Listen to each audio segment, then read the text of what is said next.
시청자 여러분 안녕하십니까? 김세화입니다. 문재인 정부가 장관급 7명을 여성으로 기용하면서 위로부터의 유리천장 깨기가 시작됐습니다. 중앙정부의 이 같은 시도가 지방정부, 공기업, 사기업, 사회 전반에까지 이어지는 신호탄이 되면 좋겠다고 기대하시는 분들이 많습니다.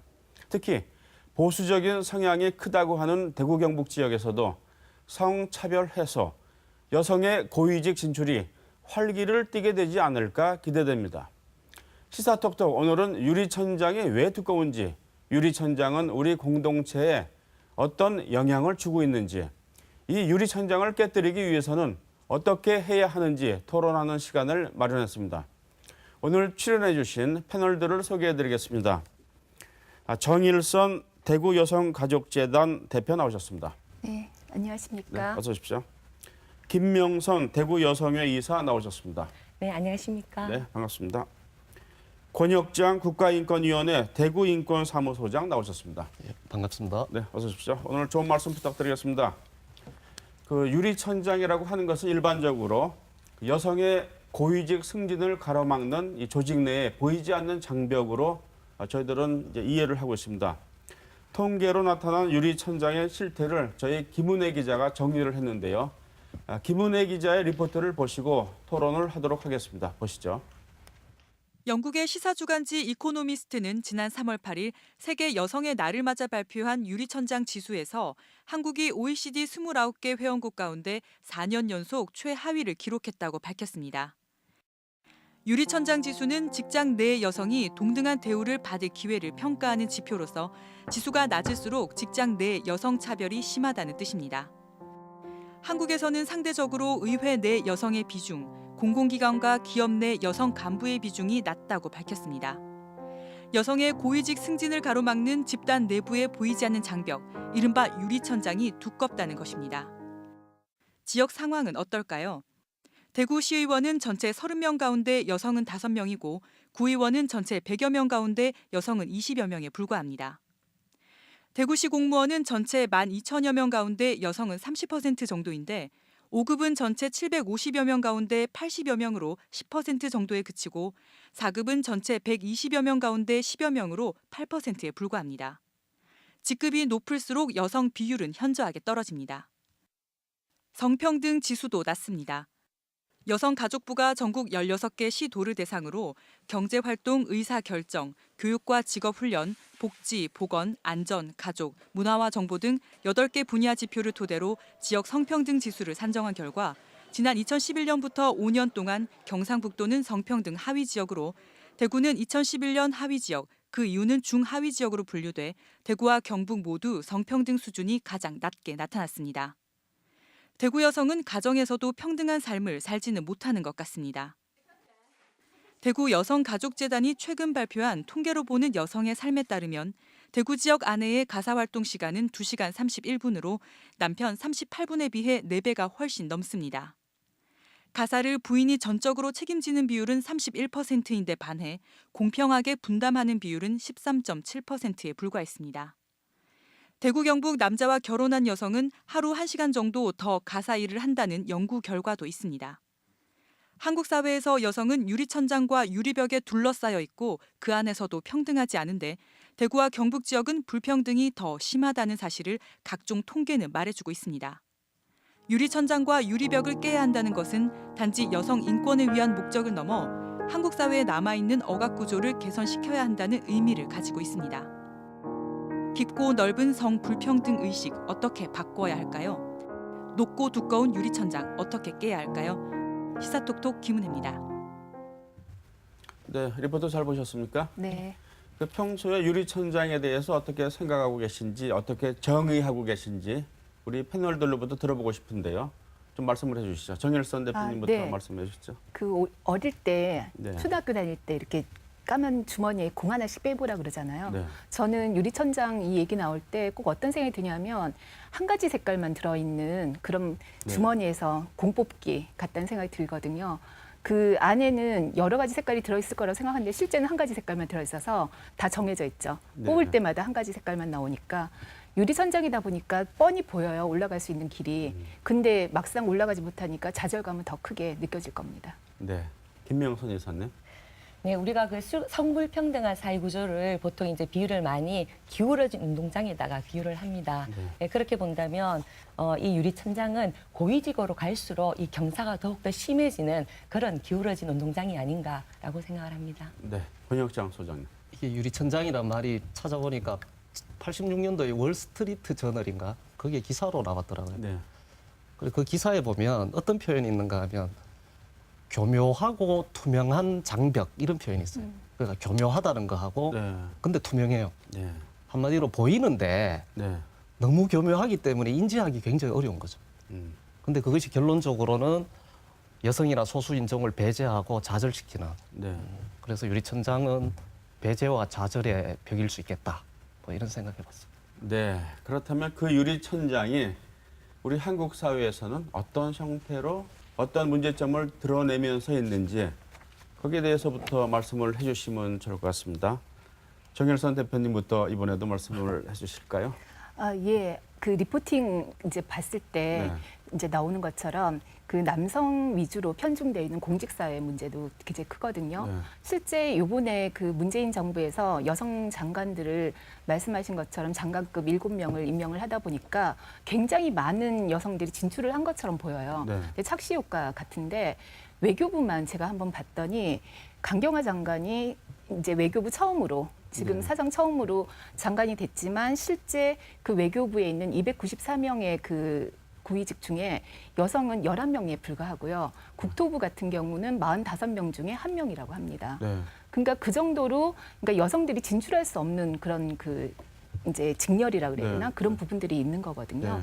그리고 요번에 이제 문재인 정부에서 했을 때 그 숫자가 늘어난 것도 의미가 있다고 생각했지만 네. 그보다 더 중요하게 생각했던 게 흔히 환경부나 여성부 뭐 그런 그 복지부 이런 것들이 여성 직종이라고도 생각을 해요. 그러니까 여성 장관들이 배출도 됐었고, 네. 근데 이번에 외교부 장관이라든지 국토부 장관 아니면 뭐 고용부 장관 이런 분들 그 특히나 피우진 그 보훈처장님 같은 네. 경우는 굉장히 파경의 지사를 하다 보니까 그런 질적인 면에서도 굉장히 좋은 성과를 거뒀다라고 생각을 합니다. 네. 근데 이 여전히 그 많이 이제 외시나 사시 뭐 이런 시험을 치거나 아니면 공무원 사회에서도 굉장히 많은 사람들이 여성들이 진출을 하고 있는데 제가 경찰대학을 봤는데요. 네. 100명의 그 신입생을 뽑으면 여성은 딱 12명만 뽑도록 이게 제도적으로 막아놨더라고요. 네. 그러니까 12%로. 네. 그래서 그런 부분들이나 이런 것들이 아직도 지금 유지가 되고 있어서 네. 그런 그 공직사회에서 여성들이 좀 진출할 수 있는 그런 길을 열어주는 게 중요하다고 생각합니다. 네. 공직 사회에서의 유리천장 상황을 말씀하신 것 같아요. 우리 이사님은 어떻게? 정치권을 이제 말씀을 하셔서 네. 저는 이제 그 여성의 어떤 정치적 대표성을 그 중요하게 볼 수 있는 국회의원 네. 얘기를 좀 하고 싶네요. 그 국회의원 지금 현재 300명 중에서 그 여성 국회의원이 51명이죠. 그러니까 비율적으로는 17% 네. 이제 수준인데 국회의원의 수도 문제이지만 네. 국회의원 보좌진들을 이렇게 살펴를 보면은 네. 보좌진 중에서 직급이 가장 낮은 9급 같은 경우에는 74%가 네. 이제 여성이에요. 네. 근데 이제 보좌진 중에서 직급이 가장 높은 4급의 경우에는 5.9%밖에 안 되는 거죠. 네. 그래서 이제 그 직급별로 봤을 때 직급이 높아질수록 그 여성의 어떤 배제되는 그런 차별이 뚜렷하게 나타나고 있다. 네. 그렇다면 이제 이 여성 보좌진의 문제는 사실 뭐 그 국회 보좌관에서도 유리천장이 보여진다라는 측면만의 문제가 아니라 우리가 이제 입법 과정에서 그 발의되는 법안들이 굉장히 남성 중심적인 그런 시각에서 다뤄질 가능성이 크다. 그런 우려를 이제 낳는 문제인 거지요. 네. 예, 그래서 그 여성의 정치적 대표성을 확대하기 위해서는 그 여성의 정치적인 정치인들의 수도 문제가 되겠지만 네. 보좌진 구성에서부터 네. 어떤 이런 차별들이 없어져야 되지 않나라고 네. 생각을 합니다. 근데 국회의원들은 선출직 아닙니까? 국회의원은 선출직이죠. 예, 네. 보좌진 같은 경우에는 이제 근데 그 선출하는 거니까. 선출직의 구성 비율을 그렇게 했다는 것은 어떻게 보면 국민이 선택한 거 아닙니까? 어떻게 이 문제점을 인식해야 될까요? 그러니까 이제 지금 유리천장에 나타나는 문제가 사실은 우리 사회의 어떤 그런 그 성차별적인 의식, 그 성별 고정관념 이런 것들이 문제가 된다면 국민들이 그러한 의식에서 여전히 이제 정치적인 영역은 그 남성들을 위주로 보는 그래서 여성들이 진출을 이렇게 적게 하고 있는 그런 현실을 드러낸다고 볼 수 있겠죠. 네, 그러니까 공천 과정에서도 어떤 그렇죠. 평등성을 얘기해야 될 것 그 같고. 국회의원 네. 17% 51명 얘기를 하셨는데 네. 그것도 많이 늘어난 거거든요. 네. 실제로 비례대표 50%를 여성을 주자고 해서 그만큼이 된 거지 실제 선출직으로 뽑은 인구는 얼마가 되지가 않습니다. 네. 그 제가 어제 그 여성 그 대구의 시의원 여성분들하고 이제 간담회를 했었는데 네. 그분들도 이제 이렇게 들어가는 그 정치 입문하는 과정에서 굉장히 어려움을 많이 겪으신 게요. 네. 실제 명함 돌리면서 선거운동 하시잖아요. 네. 하면 남편이 나오셨습니까라고 묻지 그 본인을 네. 후보자라고 생각하지 않더라. 네. 그 경로당 같은 데 주로 가시니까 가서 어르신들한테 이제 인사하고 뭐 누구입니다 이렇게 하면 여자가 뭐 하려고 나왔노 이렇게 네. 얘기를 하신대요. 네. 힘들게. 그렇게 이제 좀 안 됐게 본다고. 그러니까 아직은 그 대구는 특히나 또 보수적인 곳이기도 하지만 정치 영역이 가장 진출하기 어려운 그런 영역인 것 같습니다. 네, 권혁장 소장님. 어떤 형태로 이런 유리천장이 존재하고 있습니까? 제 경험을 하나 말씀을 드리면요. 네. 그 이제 뭐 공직이나 정치권 네. 말씀하셨으니까 민간 기업 영역을 보면 네. 작년에 제가 모 구청에 이제 인권 기본 계획 수립과 관련해서 네. 실태 조사 용역을 하는데 참여를 했습니다. 네. 그래서 서비스업 분야에 감정 노동을 하시는 분들에 대한 설문조사를 하려고 했는데 네. 대구 같은 경우에 서비스업이 주축 산업이잖아요. 거의 70%가 서비스업인데 네.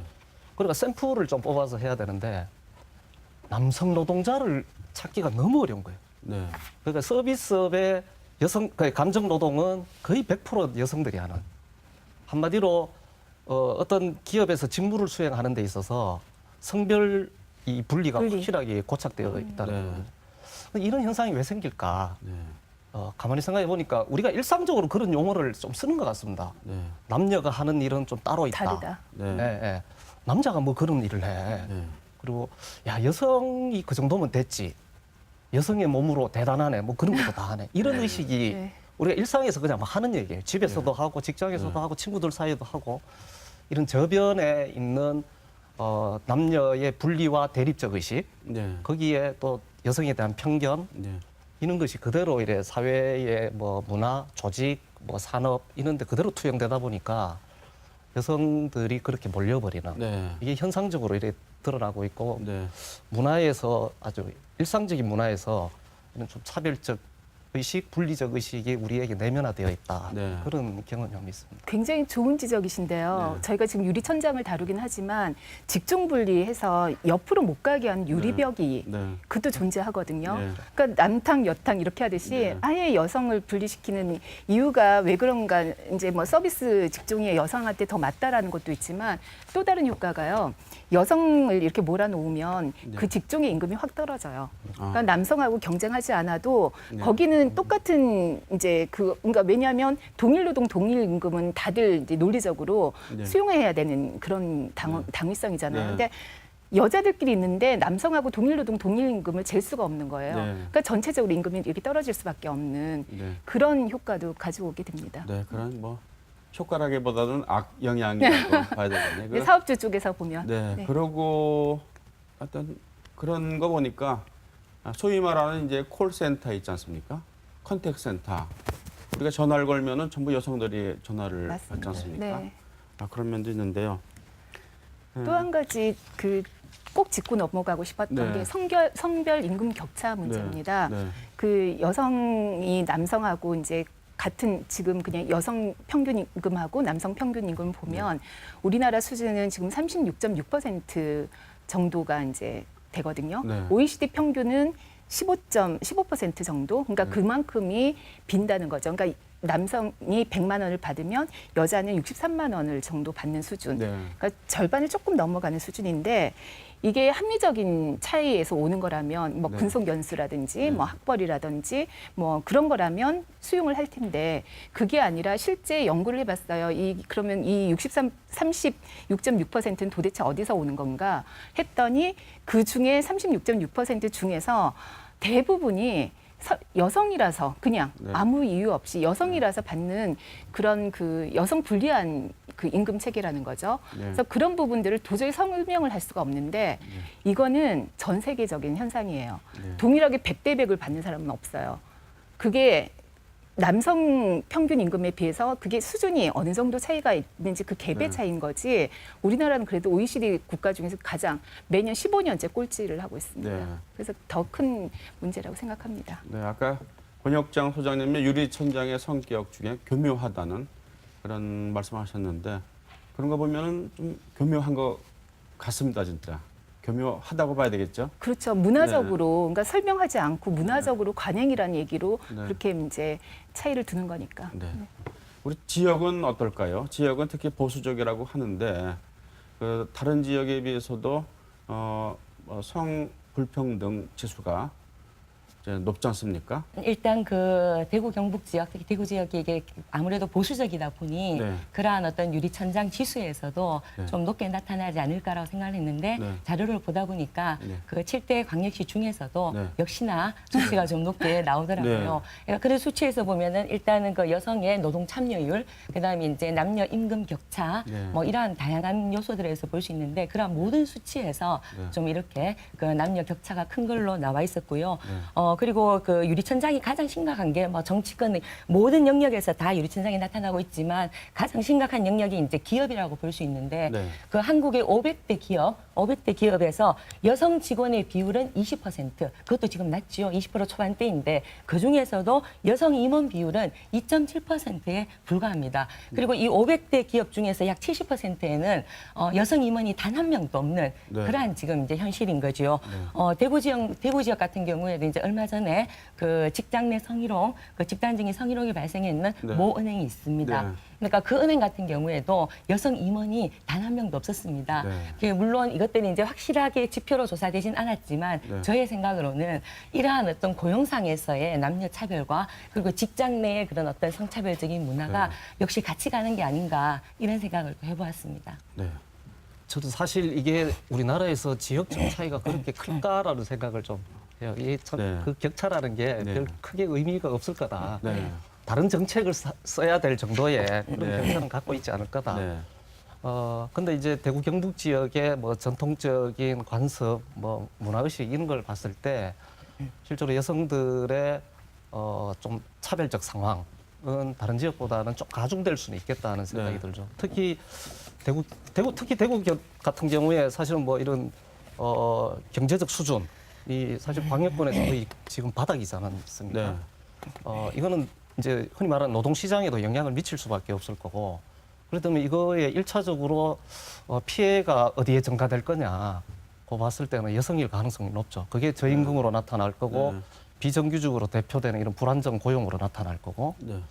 그리고 사실은 이제 가부장적 사회의 문화가 굉장히 고착되어 있기 때문에 뭐 가정이나 일상생활에서도 여성들이 갖는 부담 이런 거는 더 커질 수밖에 없는 이런 문제가 예상은 되죠. 되는데 개인적으로 바람을 갖고 있는 거는 이거 정말 객관적으로 한번 조사를 한번 해봤으면 좋겠어요. 네. 예, 유리천장 그리고 이 노동과 고용 문제에 있어서 네. 여성들의 지금 삶의 수준이 네. 우리 지역에서 정말 어떤지 네. 이거를 정말 객관적인 우리의 데이터를 갖자. 네. 여기에서 좀 출발을 해야 되지 않을까 이런 생각이 듭니다. 네, 알겠습니다. 정일선 대표님. 네. 대구 경북 남자한테 시집 가는 여성은 1시간 더 일한다라는 네, 인천부대 결과도- 65분이요. 네. 네. 네, 그런 얘기도 있고 굉장히 그런 게 이제 그래서 대구 경북 남자들은 장가 다 갔다 이렇게 걱정들 많이 하셨습니다. 네. 근데 실제 또 그 대학 진학률 고등 교육기관으로 올라가는 진학률을 보면 여성이 남성보다 10% 포인트가 더 많이 가요.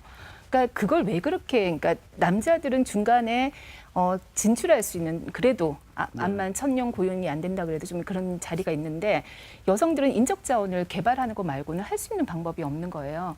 자기의 가치를 높여서 어디라도 가야 되는데 그러니까 대학을 가고 그다음에 대학원을 가고 계속 이렇게 공부를 하는데 취직할 곳은 없고 그래서 고급 인력이 굉장히 대구는 많은데 활용이 안 되는 지역이기도 네. 합니다. 네. 그리고 가사 이제 그 아까 뭐 더 일한다 이거는 그 남아 선호 사상이 강한 지역에서 나온 그 남자와 결혼을 하면 그 성역할 고정관념을 그대로 내면화하기 때문에 나중에 그 가사를 도와주거나 하는 그런 분담률이 훨씬 떨어진다는 얘기거든요. 그래서 역으로 따지면은 그 다음 세대를 볼 때 그 성역할 고정관념을 좀 없애고 같이 그 가사의 이제 성역할 태도를 좀 그 이렇게 평등하게 가져가면 그런 가사 분담률도 높아질 거다. 이런 얘기로 이제 역으로 갈 수도 있을 것 같습니다. 네, 그 가정에서의 성평등 의식이 이제 직장에서도 확산되겠죠. 그렇죠. 그러니까 예. 그런 게 있습니다. 이제 보통 계속 우리 권 소장님도 말씀하시고 하는데 이게 남자일 여자일, 그러니까 남자는 생계 부양자, 여자는 가사 전담자, 이 구도가 안 깨지고 있거든요. 네. 그래서 그 상황에서 맞벌이는 자꾸 늘어나고 있고 여성들은 경제 활동을 하러 가고 있고. 그래서 제가 이제 그 젊은 친구들이나 사람들 만나면 물어봐요. 네가 결혼을 해서 이제 새벽에 아이가 온다. 이제 아기를 낳고 아이가 온다. 누가 일어날 것인가? 그건 권력의 문제다. 이런 얘기를 하거든요. 네. 실제. 네. 그렇게 하면 남자분들이 잘 일어나지는 않으세요. 이제 엄마가 주 1차 양육자이기 때문에 똑같이 일을 하고 들어와도 젖을 먹이거나 우유를 타거나 이렇게 하는 사람은 엄마가 돼야 된다고 생각을 하고, 또 직장에 있다가 그 아이가 아프다는 연락을 받으면 누가 먼저 갈 건가? 연락을 해서 엄마가 어쨌든 먼저 가야 되는 그런 경우를 주로 많이 보기 때문에 여성들이 계속적으로 일을 갖기가 좀 힘든 구조이긴 합니다. 그러니까 지금 그 남성 1인 생계 부양자 모델은 이미 와해되고 있는데 네. 그래서 지금은 남자들도 다 맞벌이를 원하지요. 네. 그럼에도 불구하고 그런 성역할 고정감에서 못 벗어나니까 네. 맞벌이를 하되 가사와 육아의 책임은 여전히 여성에게 지워지는 이런 이제 상황이 그 결국 유리천장 문제와도 결부가 될 뿐더러 지금 우리 한국 사회 문제되는 저출산 문제와도 이어지고 있다. 네. 이게 사실 저출산 문제는 그 결혼한 여성이 아이를 안 낳는 게 아니라 그 결혼을 안 하는 거죠. 왜냐하면 지금 이런 상황에서 어떤 경제적인 그런 독립성을 추구해야 되는 건 당연한데 결혼을 했을 때 흔히 독박 육아라고 하는 그런 어떤 부담들에서 여성들이 당연히 결혼을 회피할 수밖에 없다. 그래서 이제 저출산 문제를 해결하려면 결국은 성평등으로 가는 수밖에 없다. 네. 이런 생각을 해봅니다. 재밌는 얘기 해드릴까요? 네. 그 남자 그 직장인이 총각이 장가를 간다 그러면 와 이제는 이제 안정적으로 일을 하겠네, 돈 모으겠네, 네. 이제 좀 성실해지겠네 이런 이제 덕담들을 하는데 여자가 결혼을 한다고 청첩장을 돌리면 이제 곧 출산휴가 들어가겠네, 뭐 이렇게 네. 해가지고 부담스럽게 생각을 하는 거거든요. 네. 그래서 그런 것이 이렇게 변하지 않는 이상 여성들이 직장 생활을 계속 유지하기는 참 어려운 상황입니다. 가슴에 좀 찔리는 면이 많이 있는 것 같아요.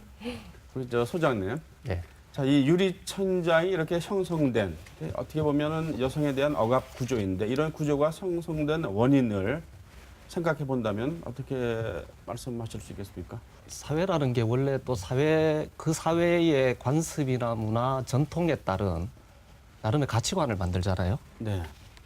우리 한국 사회 같은 경우는 그게 이제 가부장적인 가치관, 남성 우위에 네. 그런 게 그대로 조직에 투영되는 거죠. 네. 그래서 조직 자체가 사회적인 성을 만드는 이제 생산 공간이 되어버리는.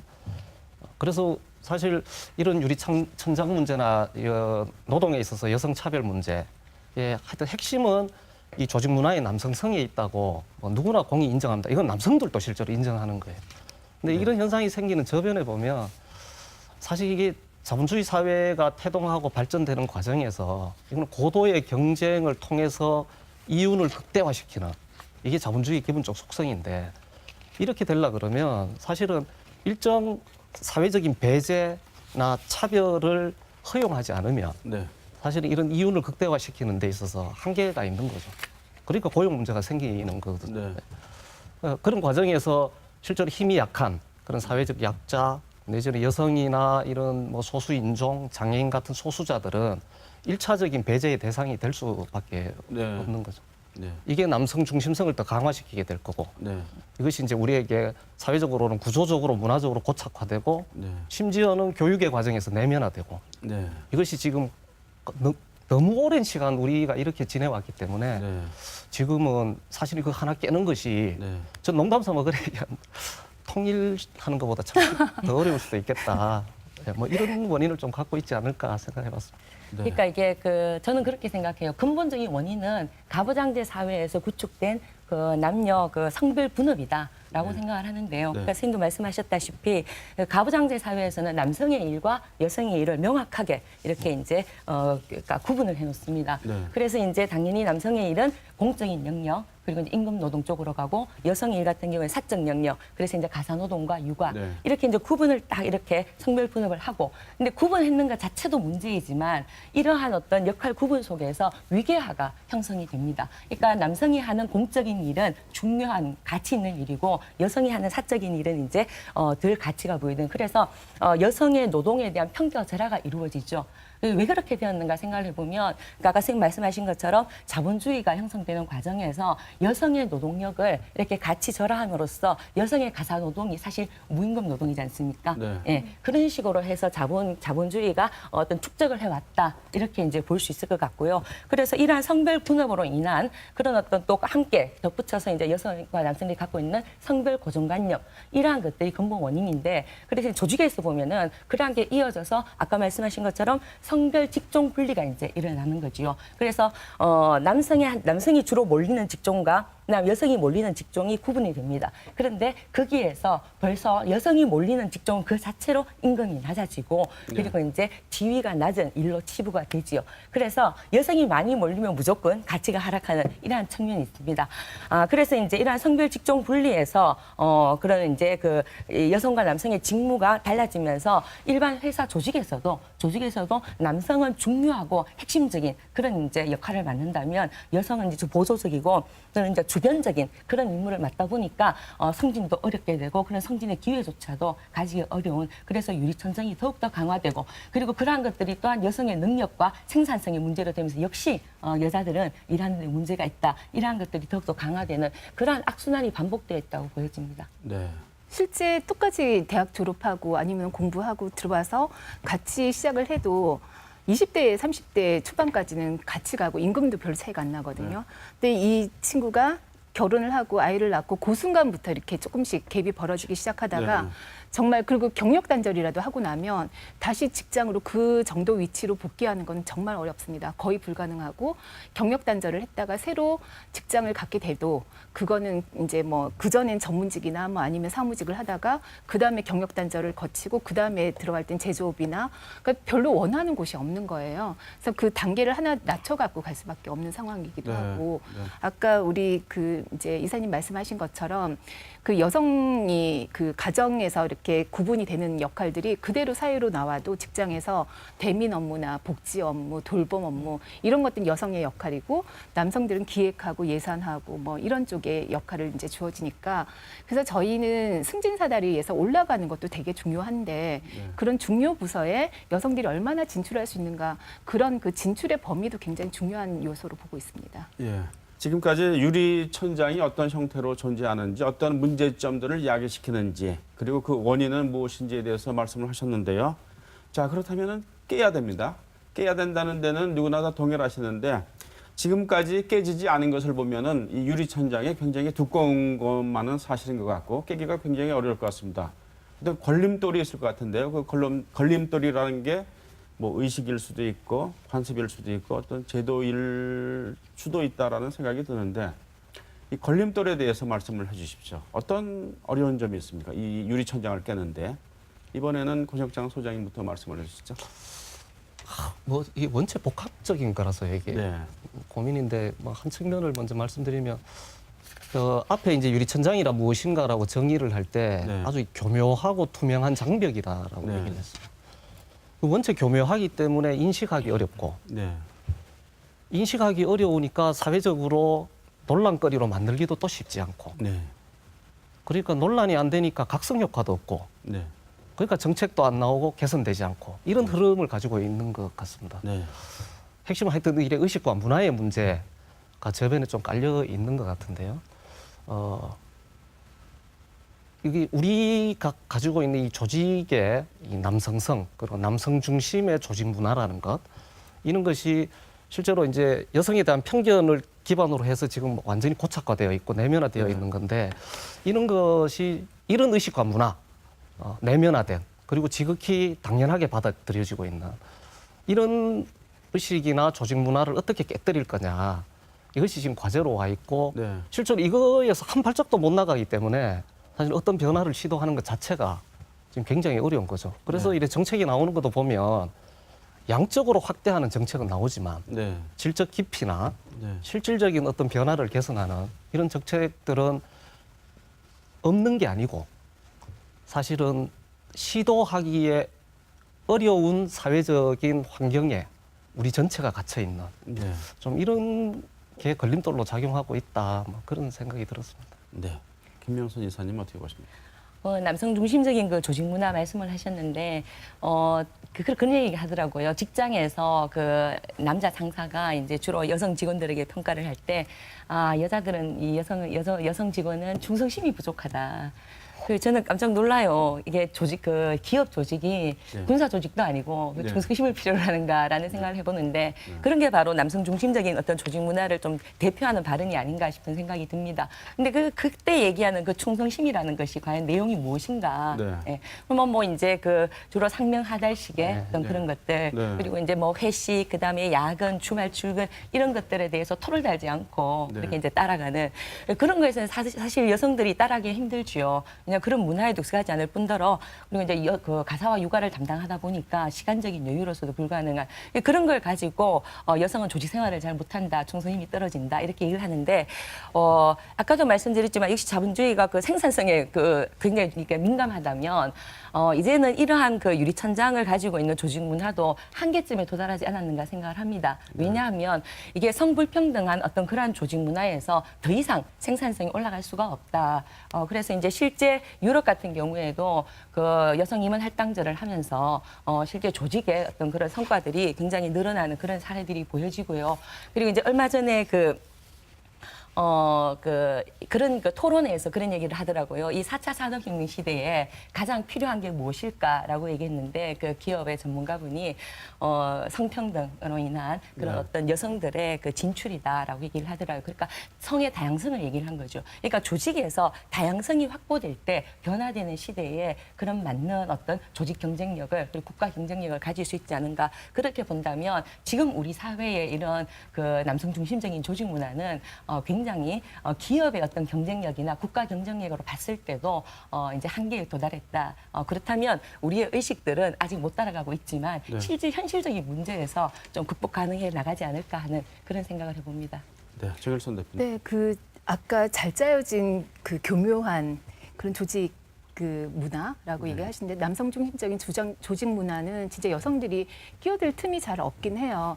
근데 그렇게 뭐 이제 뭐 술자리 가서 정보 교류 자기들끼리 하고 뭐 고등학교 후배 뭐 지역 뭐 이렇게 해가지고 끌어주고 하는 그런 거에 편입하기는 진짜 어려운데 그런 상황에서 이제 살아남기 위해서 전략을 선택을 하게 될 때 예전에 그 초기에 1세대 여성 리더들은 어떤 이제 태도를 취했냐면 남성의 문화를 그대로 답습하는 거.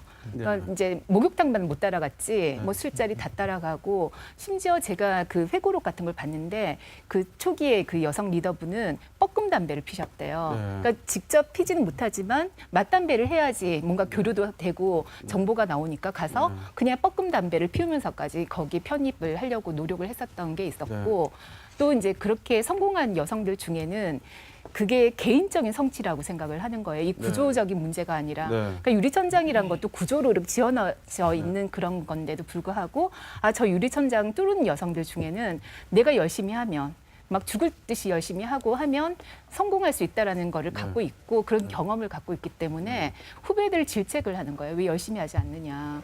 그리고 너도 이제 그 문법을 남성적으로 따라가기를 원하고 네. 이제 그런 1세대가 지나고 나서 2세대가 되면은 그 사람들은 이제 다른 길을 모색하죠. 너무 이제 반작용처럼 여성성을 강조하게 돼요. 그러니까 오히려 아름답게 치장을 하고 그다음에 싹싹하게 하고 또 이제 남성이 갖지 않은 그런 어떤 그 전략을 가지고 이제 하다가 이제 새로 그것도 아니다. 그럼 이제 자꾸 문제가 생기니까 그래서 제3의 길로 여성적 리더십에 대한 얘기를 많이 하게 되고 부드럽고 포용력 있고 배려하고 그렇지만 민주적이고 수평적인 리더십을 하는 것이 바람직하다라고는 하는데 실제 이게 눈에 잡히지는 않아요. 남성적 리더십은 우리가 너무 잘 보거든요. 명령하고 그다음에 이제 이렇게 상명하다시고 딱 하고 뭐 이렇게 질책하고 이런 것들은 눈에 보이는 매뉴얼처럼 있는데 이 여성적 리더십을 써볼 기회도 잘 없었고 내가 위의 사람이 안 돼봤기 때문에 그걸 해보려고 하면 시행착오가 너무 많고 당하는 쪽에서도 저거 뭐야 저 사람 왜 나한테 저래 그러니까 기대하던 그 상사의 모습이 아니니까 네. 그런 시행착오를 지금 겪고 있는 중이고 있습니다. 실험을 네. 거쳐서 새롭고 좀 좋은 새로운 모델들이 나올 거라고 생각을 합니다. 네. 실제로 보면 남성들도 네. 직장 내에서 여성들이 뭐 승진이나 보직 배치나 이런 데 있어서 차별을 받고 있다고 상당수가 사실은 생각은 해요. 네. 근데 이거는 말 그대로 좀 심사숙고한 이런 그런 이성적 판단을 하는 거죠. 근데 일상에서는 이거를 인지하지 잘 못한다는 거예요. 그래서 네. 유리천장이 그 교묘함이 위험하다는 건데 네. 그러니까 질문을 던져서 생각할 시간을 주면 이 차별이 존재해 인정은 해요. 근데 일상에서는 이 사실 본인 문제가 아니다 보니까 그냥 넘어가는 거죠. 네. 심지어는 아니 뭐 여성들이 뭐 출산도 하고 육아휴직 가고 자리 비우는 기회도 많은데 뭐 남자보다 조금 뭐 늦는 거 당연한 거 아니냐 이렇게 생각을 한다는 거죠. 더 심각하게는 의식이라는 게 얼마나 무서운가 하면 그런 거지 않습니까? 여성은 뭐 앞에도 말씀하셨지만 뭐 리더로서는 좀 힘들어. 관리하기는 좀 쉽지 않을 거야. 조직에 융화되기 어려워. 뭐 책임성이 부족해. 뭐 이런 논리가 있습니다. 사실 우리 사회에. 네. 근데 이런 것이 참 이게 부질없고 바람직하지 않다는 실제로 선례가 있어요. 97년도에 IMF 터지고 네. 우리나라가 대규모 정리해고를 하잖아요. 네. 기업 구조 조정을 하고 네. 그 정리해고의 그 1차적 대상자들도 보면 여성들이에요. 미혼 여성 1순위, 예. 기혼 여성 1순위. 그리고 네. 그때는 네. 고위급들을 많이 잘라냈기 때문에 네. 과장급 이상의 여성 관리자들이 대거 이제 일종의 정리해고가 되죠. 네. 근데 그 이제 기업 구조 조정을 하니까 외국 자본들이 많이 들어오지 않습니까? 네. 그러니까 외국계에 큰 이 은행이 하나 들어왔는데 여기는 어떻게 했는가 하면 정리해고 당한 한국 회사의 과장급 이상의 여성을 일부러 찾아가지고 신규 채용을 해버리는 거예요. 네. 1년 뒤에 네. 한 명 채용했는데 매출이 얼마 상승하는가 하면 4%가 상승하는 거예요. 그러니까 이거는 실제로 보고서에 나오는 이런 선례가 있다는 거죠.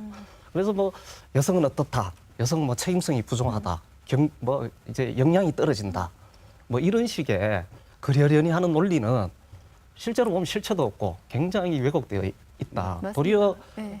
사실 자본주의 사회에서 외국 시장 에게 우리가 잠식될 수 있는 아니 문화적이고 의식적인 허점일 수 있다는 그런 선례도 실제로 있었습니다. 네. 그 유리천장을 깨기 위한 그 노력에도 불구하고 걸림돌이 아주 많은 것 같습니다. 누가 어떻게 깨야 될까요? 그렇다면은 거기에 대해서 좀 얘기를 듣고 싶습니다. 그 유튜브 영상에 보면 네. 킥 더 글래스라고 네. 그 유리를 이렇게 차달라고 하는 그런 영상이 있어요. 근데 네. 거기 보면 도대체 유리천장에 대해서 사람들이 모르고 있으니까 네. 그걸 좀 알려주려고 네. 버스 그 이제 정류장의 그 부스에 옆에다가 특수한 장치를 해서 영상을 보여줘요. 네. 그래서 이제 계단이 나오고 남녀 다 이렇게 올라가고 있는데 남성들은 그냥 통과를 하는데 여성이 올라가다가 그 영상상으로는 못 올라가는 거예요. 네. 보이는데 못 네. 올라가는데 네. 그러면 막 이렇게 이제 두드리면서 열어달라고 좀 네. 그러면서 이제 표시가 나오는 게 네. 여기를 차달라고 이제 킥 더 글래스라고 나오거든요. 네. 네. 그럼 사람들이 답답하니까 어항에 든 사람 같이 들어 있어서 그럼 지나가던 여성들이 힘도 없지만 이렇게 쿵쿵 때려도 안 되고 그러고 있는데 어떤 남자분이 와가지고 2단 옆차기로 거의 팍 차요. 네. 그러면 금이 쫙 가면서 와장창 네. 내리고 그 여자분이 지나가는 영상인데 네. 제가 그 영상을 보는 사람들의 모습을 봤거든요. 굉장히 남녀 할 것 없이 속 시원해하고 행복해 보여요. 그거를 네. 보면서. 네. 그러니까 이거는 아까 말씀하신 건 전 맞다고 생각해요. 모르고 있을 것 같아요. 네. 그러니까 이제 여자분들은 자기 당사자의 문제니까 그거를 그러니까 계속 평소에 느끼는 거지만 남자분들은 그렇게 심각하게 이제 그거를 인식하지 않으니까 네. 그럴 정도로 힘들었나라는 걸 모르고 있다가 그래서 이제 그 마지막 멘트가 뭐냐면 그 유리천장의 존재를 아는 것이 양성평등의 시작입니다라고 네. 표현합니다. 네. 그러니까 존재 자체를 모르고 있는데 네. 아 우리 사회에 유리천장이라는 게 존재하고 거기에 주 대상이 되는 게 소수자들이다. 여성이나 장애인이나 또 아니면 인종적인 거나 성소수자나 이런 분들이 거기에 이제 유리천장의 그 가장 피해자다라는 것을 인식하는 것 자체가 평등의 시작이다. 이렇게 얘기를 하는데 그 말은 전체 사회 구성원 전체가 그거에 대해서 인식을 하고 같이 노력을 해야 된다라는 것을 반증하는 것 같습니다. 네. 복사기 잘 만드는 회사 네. 있죠. 제 네. 무슨 네. 네. 제땡때 예. 그 회사가 보니까 1960년대부터 뭘 했는가 하면 이 소수 인종을 지원하는 직원 그룹을 운영을 했어요. 네. 그러니까 이게 직원들이 자발적으로 소수 인종을 지원하는 일종의 동아리를 만든 거죠. 네. 60년부터. 네. 근데 그 활동이 쭉 누적되면서 근래에 어떤 변화가 생겼는가 하면 지금 그 회사의 CEO는 흑인 여성이에요. 예. 이게 굉장한 변화거든요. 무슨 말씀을 드리고자 하는가 하면 사실 뭘 하나를 변화시키려면 의사결정권자, 인사권자, 그리고 당사자, 그리고 주변의 지원 인력 뭐 이런 게 다 이래 같이 이래 해야 되겠죠. 해야 되는데 이것이 지속 가능하고 정말 효과적이고 힘있게 변화를 갖추려고 그러면 이런 자발적인 이런 네트워크, 힘을 만드는 게 굉장히 중요한 것 같더라고요. 네. 그래서 우리도 사실 이제 기업 내에서 내지는 뭐 공공기관 내에서 이런 이제 유리천장을 깨고 차별을 좀 없애려고 하는 이런 좀 그 내적인 연결망, 힘 이런 것이 좀 갖춰져야 된다. 이게 뭐 노조일 수도 있어요, 사실은. 노조일 수도 있고 안 그러면 자발적인 어떤 뭐 직원들의 조직일 수도 있고 이런 거를 갖춰야 사실은 내면화되어 있기 때문에 인식하지 못하는 곳에 충격을 줄 수 있는 거죠. 문제의식을 느끼게 할 수 있는 거고, 그리고 부당한 거에 대해서 저항도 할 수 있는 거고. 그래서 이런 모델을 좀 한국적 현실에 맞게 한번 도입을 하고 우리 각 주체들이 그런 노력을 해보면 더디지만 변화는 올 거다. 그런 생각을 해봤습니다. 그러니까 그 여성, 남성 직접적인 피해를 받는 여성만이 아니라 여성과 남성, 기업과 국가 우리 모두가 유리천장 깨기의 주체가 돼야 된다라고 생각을 하는데 네. 어쨌든 이게 그 구조적인 문제이기 때문에 기업과 국가의 역할이 좀 이렇게 커야 되지 않는가라는 네. 생각을 합니다. 네. 그래서 이제 이 남성주의적 기업 문화를 개선하는 게 개인의 노력만으로 되지는 않기 때문에 네. 그 이번에 그 유리천장이 좀 깨진 그런 사례가 있어요. 네. 이 음식 시리얼 만드는 회사인데 네. 그 회사에서 지금 여성 임원 비율이 50%예요. 50%인데 할당제를 하거나 이런 게 아니라 그 조직 안에서 이제 그런 어떤 성차별적인 그러한 것들을 이렇게 쭉 개선을 했더니 네. 저절로 여성 임원이 50% 네. 올라간 거죠. 네. 그러니까 사실은 여성들이 뭔가 능력이 부족해서 뭐 어떻게 해서가 아니라 이러한 구조적인 문제들 속에서 고의적으로 올라가지 못했다는 것들이 또 보여지기도 하는데 네. 예, 그러한 사례들도 있어요. 그래서 이런 기업에서 이제 그 여성의 어떤 인력을 어떻게 활용할 것인가 그리고 역량을 어떻게 강화시킬 것인가 거기에 대한 어떤 고민들, 마스터 플랜들을 마련해야 되지 않겠는가. 네. 그리고 이제 국가 같은 경우에는 정확하게 성차별을 타파해 나가겠다는 네. 그런 명확한 그걸 보여줄 필요가 있다. 네. 그래서 이제 기업에도 그런 신호들을 이제 주고 그리고 이제 좀 정책적으로 국정 운영의 어떤 중심에 이 성차별 해결을 좀 세우면서 정책적으로 해결해 나가야 되는데 그 중에서도 저는 국가가 해야 될 가장 중요한 과제가 바로 이 그 보육 문제. 보육 문제를 해결하기 위한 그러니까 사회적 보육 시스템을 구축해 나가는 이런 지원 체계를 마련하는 것이 아닌가. 그러니까 기업의 조직 문화도 문제이지만 실제로 여성들이 일 가정 양립을 하기가 매우 힘든 상황에서 그런 경력 단절의 문제라든지 네. 이러한 것들이 발생하기 때문에 사실 이 보육 문제가 해결되지 않고서는 여성들이 지속적으로 이 노동 시장에서 활동할 수 있는 그런 것들은 매우 힘들다라고 보아집니다. 네, 그러니까 조건을 똑같이 만들어 놓고 자유 경쟁에 맡기면 이제 바람직한 결과가 도출되는데 그 조건 중에서 가장 중요한 것이 이제 보육, 보육 문제 해결이라고 말씀하신 것 같아요. 물론 보육 체계도 중요하고 네. 그리고 남성들의 의식 변화. 아까 앞에서도 얘기가 나온 것 같은데 이 양육이나 가사노동이나 보육의 문제가 여성의 일이 아니라 네. 이게 우리 갖고 있는 고정관념이잖아요. 그죠? 네. 그래서 이제 남성과 여성이 함께 해야 돼. 그래서 남자가 도와주는 문제가 아니다. 네. 보통 그나마 좀 의식이 있는 남성들이 표현하기를 나는 집안일을 잘 도와준다. 이 도와준다는 것 자체가 자기가 주체가 아니라는 이야기죠. 네. 도와주는 게 아니라 같이 해야 되는 문제이다라는 인식들이 좀 확산될 필요가 있다. 그래서 실제 그 육아휴직, 출산 육아휴직의 남성들이 지금 실제로 그 유급 육아휴직의 그 기간은 세계 최장이에요. 우리나라가 법적으로는. 네. 근데 실제로 쓰고 있는 비율은 7.6%밖에 되지가 않지요. 네. 예, 그래서 그 제도가 마련되어 있더라도 그리고 또 제도적으로 기회 평등이 되더라도 조건에서 불리한 조건에 있으면 결과적으로 평등이 이루어지지 않기 때문에 그러한 다방면인 측면에서 고민을 해야 된다라고 생각합니다. 네. 이제 그 일가정 양립 얘기하시니까 그 OECD 국가, 그러니까 세계적으로도 가장 가사 노동 시간이 긴 남성 가사 노동 시간이 긴 곳이 어디인 줄 아세요 혹시? 북유럽 아니? 예, 맞습니다. 네. 덴마크거든요. 남자가 한 3시간 정도, 네. 여자가 4시간 정도. 네. 근데 그거에 비해서 우리나라는 남자가 그러니까 2015년 기준이긴 하지만 45분, 여자가 한 3시간 조금 넘게 이렇게 하거든요. 그러니까 덴마크 남자랑 우리나라 여자가 좀 비슷한 수준이고 네. 덴마크 여자는 조금 1시간 더 많고 네. 남자는 1시간이 못 되고. 네. 근데 그거를 제가 한번 생각을 해봤어요. 그러면 우리가 이제 24시간 중에 8시간 정도는 자고 뭐 이렇게 이제 그걸 쉬는 시간이고 그다음에 8시간 정도는 근로하는 시간이고 네. 나머지 8시간 중에 한 4시간, 3-4시간 정도는 가족과 같이 한다는 거거든요. 네. 근데 저희는 그럴 시간이 없어요. 너무 야근이 많고 네. 남자분들이 도와주고 안 도와주고 할 여지가 없는 게 네.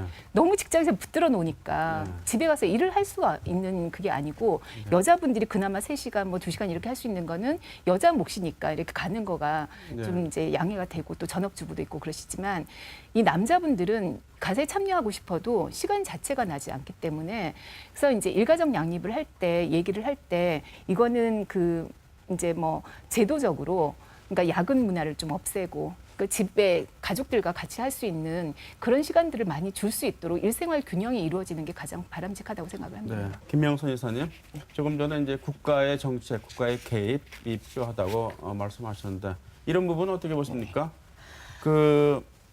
뭐 정부에서도 문재인 정부에서도 장관급 여성 30% 달성하겠다라고 했고 실제로 그랬고요. 또 그 직장 내에서 어떤 그 여성의 비율을 어느 정도 하겠다라고 하는 이런 이제 직장의 정책일 수도 있고 국가의 정책일 수도 있는데 이러한 정책들이 인위적인 것이 아닌가. 그리고 또 쿼터제, 여성 쿼터제라는 그런 것도 있지 않습니까? 그래서 이 너무 인위적인 정책이다 보니까 억지로 맞추다 보니까 그 남성들의 역차별이 있는 거 아니냐 하는 비판도 있습니다. 이런 부분은 어떻게 생각하십니까? 예, 그 가장 대표적인 그 정책이 그 적극적 고용 개선 조치라고 이제 말씀을 드릴 수 있을 것 같은데, 네. 이 적극적 고용 개선 조치는 이제 그 50인 이상의 공공기관과 500인 이상의 민간 기업에서 이제 여성의 그 성고용 여성 고용 기준을 충족시켜서 좀 이제 고용상의 성차별을 해소하고 고용평등을 촉진하기 위해서 이제 2006년도부터 도입된 제도예요. 네. 그래서 이제 직급별, 직무별, 남녀 그 노동자 현황을 이제 보고를 하도록 되어 있고, 근데 사실 거기에서 문제가 생기더라도 네. 그냥 그 6개월 동안 게시만 하지 네. 실제적인 어떤 강제적인 그런 조치는 없습니다. 네. 네, 그래서 그 국가에서 뭐 성차별 해소하기 위한 어떤 정책들을 마련은 하고 있지만 네. 사실 실효성은 아직까지 별로 없는 상황이어서 네. 이러한 정책들로 인해서 현실적으로 남성들이 더 차별을 받는 그런 거는 있을 수가 없는 이야기겠지요. 그래서 저는 오히려 이러한 그 적극적인 그 조치에서는 정부의 강력한 그런 어떤 강제성이 동원이 되어야지만 정책적 실효성이 있다라고 이제 생각을 합니다. 근데 그렇게 얘기를 하면 이제 아까 말씀하신 것처럼 남성들이 이제 역차별 얘기가 네. 나오는데요. 우리가 예를 들어서 기본 같은 출발선에서 어느 한 사람에게 먼저 출발할 수 있는 그런 걸 그를 준다면 그건 네. 역차별일 수 있겠지만 네. 우리의 이거 성불평등한 구조는 아까 처음에 말씀드린 것처럼 기울어진 운동장이에요. 네. 그래서 이제 여성들에 대한 적극적 조치라는 것은 이 기울어진 운동장에서 기울어진 부분을 좀 받쳐주는, 그래서 좀 올려보고자 하는 그러한 노력들인데, 우리가 이제 워낙 오래 이제 관행적으로 되다 보니까 이 기울어진 게 바로 기준선으로 보고 있는 거지요. 네. 그래서 이제 여성들한테 특혜를 주는 게 아니냐, 그럼 네. 남성이 상대적으로 피해를 입는다, 역차별이다 얘기를 네. 하는데, 지금 우리의 출발선이 어떠한가에 대한 그 인식을 해야 된다고 생각을 합니다. 그래서 네. 이제 성불평등한 사회에서 역차별 논란은 사실은 굉장히 그 현실을 모르고 하는 이야기가 아닌가. 예를 들어서 우리가 그 미국의 어떤 인종차별 문제를 얘기를 할 때 인종차별이 엄연히 있는 상황에서 흑인에 대한 어떤 조치를 한다고 할 때 그게 과연 여기는 그 백인에 대한 역차별이 가능한가라는 걸로 좀 이렇게 객관적으로 이렇게 볼 수도 있을 것 같습니다. 그 자유 경쟁에 맡기면은 자연스럽게 남녀 균형이 이루어진다라는 의견과는 좀 모순인 것도 같습니다. 그렇죠. 강제성을 둔다는 예. 것은. 그러니까 이제 그게 그 바로 기회의 우리가 평등이라고 얘기를 하는데 네.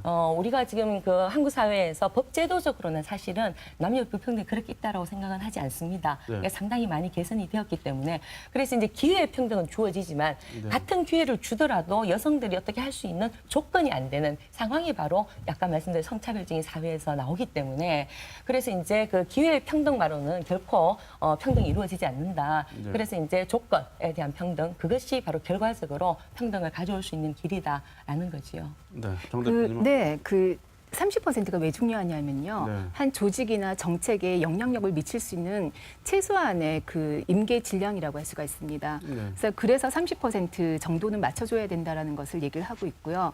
프랑스에서 그런 할당제를 이제 계속 유지를 하고 있다가 정말 70년대부터 이게 역차별 아니냐 네. 그런 의견이 있어요. 왜 여성 네. 특수 그 소수 집단만 그렇게 하느냐라고 얘기를 해서 그런 논의가 많이 되다가 실제 82년에 이게 이제 헌법 그 재판소에서 위헌이라고 결정이 나버렸어요. 네. 82년에. 네. 그리고 나서 그러면 여성계에서 깜짝 놀랐어요. 이제 할당제도 못 하느냐.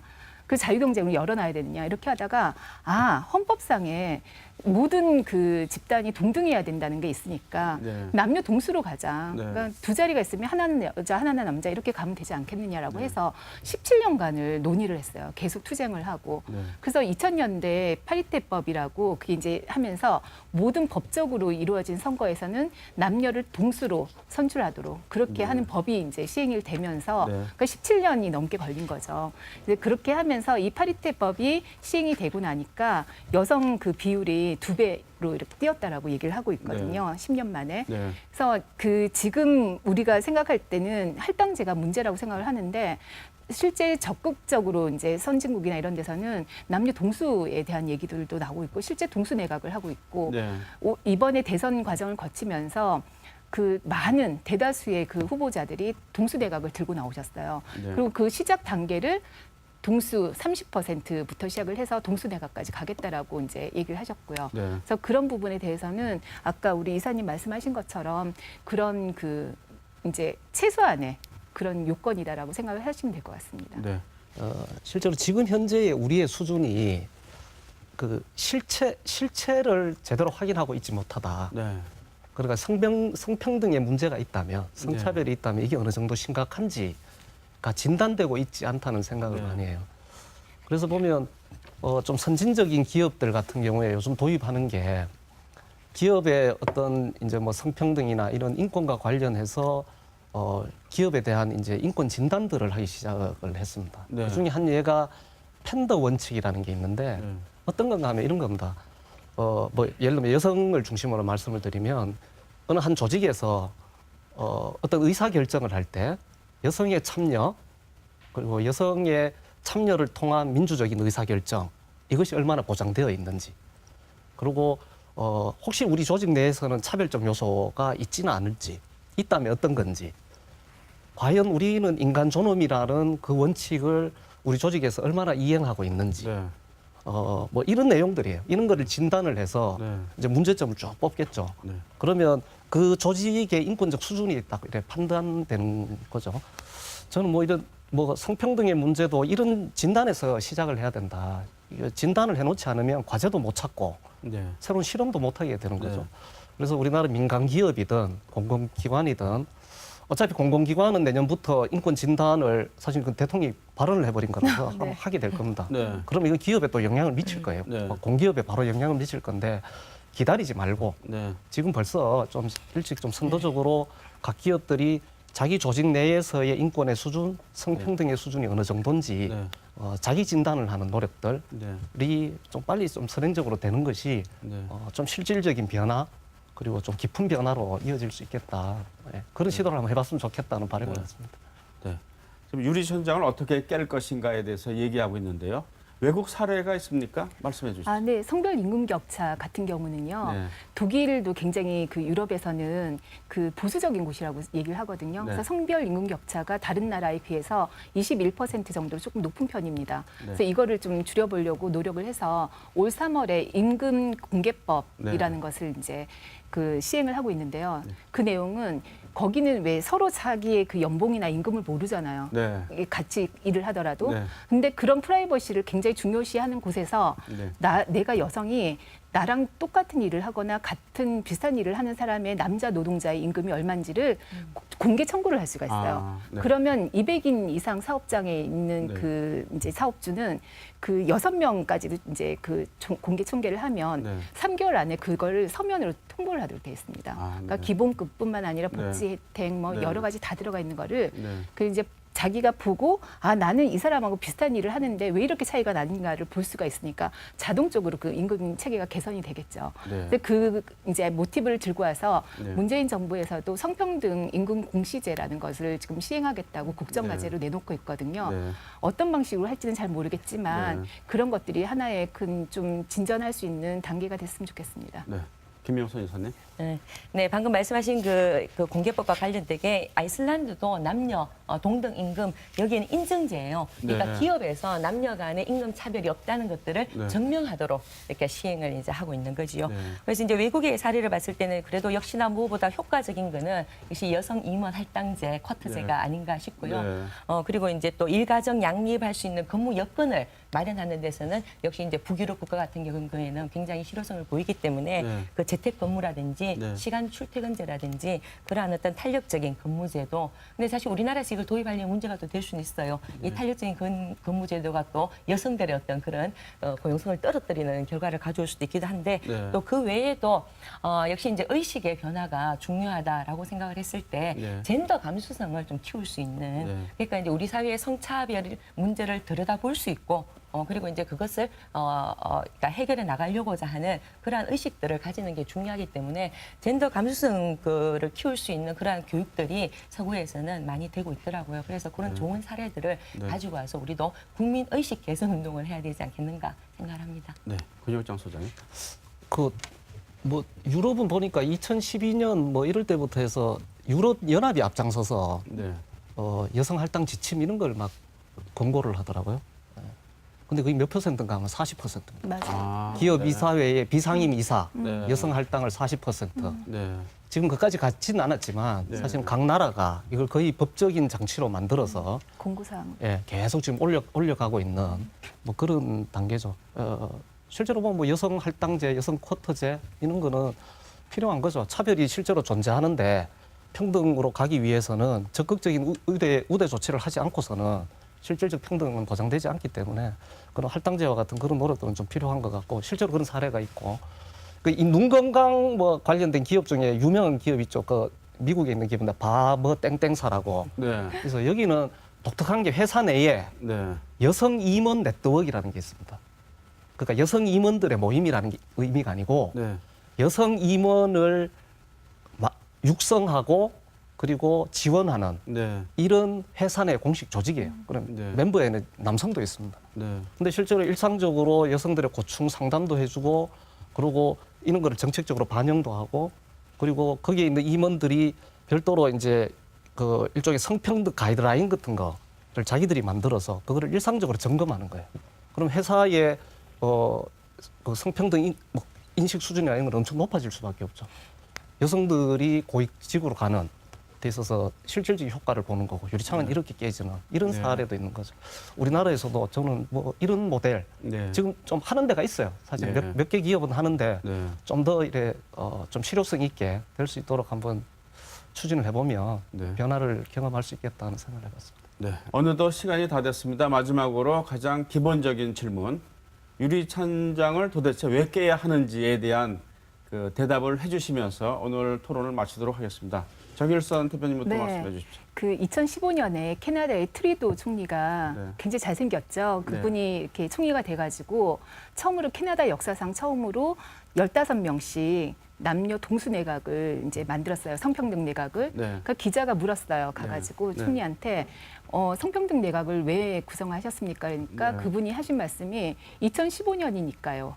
그게 네. 답이었습니다. 네. 그래서 저도 그 말씀처럼 지금 시대에는 여성의 인력을 사장시키거나 아니면 남성이 계속 부양 부담을 가져가거나 해서 서로 모두가 힘든, 또 아이는 또 그런 그 엄마 아빠가 다 힘든 사회에서 이제 아이는 아이대로 또 힘들고, 모든 가족 구성원 시민 국민이 다 힘든 그런 사회를 벗어나기 위해서는 이렇게 한쪽으로 이렇게 몰아주는 거나 한쪽으로 힘들게 하는 거나 이런 것들은 좀 지양해야 되지 않을까, 그런 시기가 됐다, 이렇게 생각을 하고 있습니다. 네. 김명선 여사님.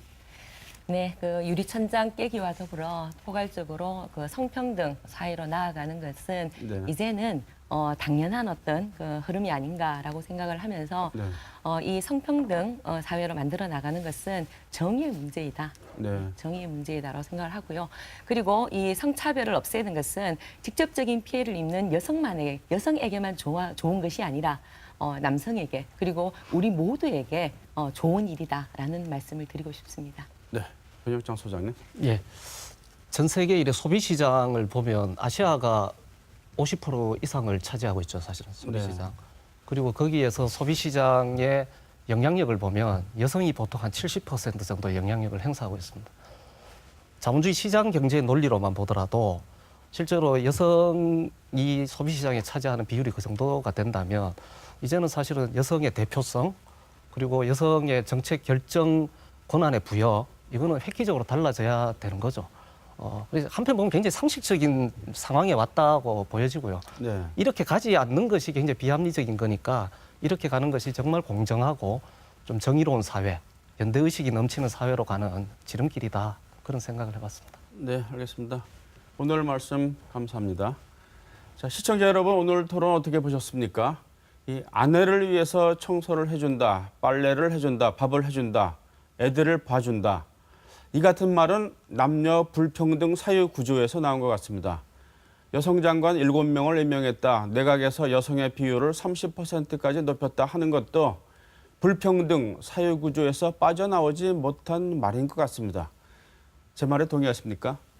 유리천장을 깨뜨리는 것은 여성의 인권을 위해서가 아닌 것 같습니다. 우리 공동체에 남아있는 불평등 구조를 개선하는 것이고 민주주의를 완성하는 것이라고 생각됩니다.